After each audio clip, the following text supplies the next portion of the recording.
Hi everybody, welcome back to Just God TV. I want to welcome all of you around the world who are watching, whether you're in India or Africa or in the United States or wherever you might be. You know that we are now in the second lesson of the part of our study in what it means to follow Jesus. King David said this, "Your word I have hidden in my heart that I might not sin against you." That's found in the book of Psalm 119 and verse 11. Again, he says, "Your word, God, your word I have hidden in my heart so that I might not sin against you." You know, David is talking about something that we all understand. And what Jesus wants us to understand is that what it means to follow him is to be people who are reading God's word. Not just reading God's word, but also studying God's word. Let me tell you a story that happened to me when I was a teenager. I had my first car, and my dad told me time and time and time again, I'm not even sure I can count how many times he would say to me, "Jimmy, make sure you check the oil in your engine. Make sure you check the oil in your engine." And you know, I just didn't think it was that important. I mean, where does the oil go? I mean, it doesn't evaporate, does it?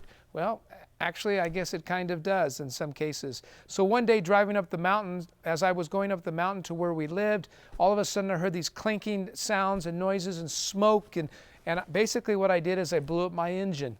I blew up my engine because there was no oil in my engine, and there was no oil in my engine because I didn't check to see if it needed any. And because I didn't check to see if it needed any, certainly I wouldn't have put oil in. And that's how a lot of us live our lives. We just get up every day and we go, and we're not checking ourselves. We're not checking the oil in our lives. We're not checking the fuel in our lives. And the fuel is God's word. And we need to be reading God's word every day, every single day. And we need to be studying God's word so that we understand it.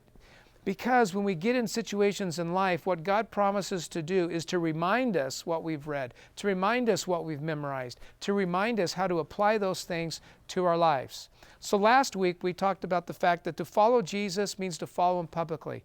And this week, what I want you to really think about, if you really want to be a follower of Jesus, you need to be a student of God's word. Read his word, memorize his word, know his word. And if you do, you just might find out that you're going to have a growing appetite for the Bible.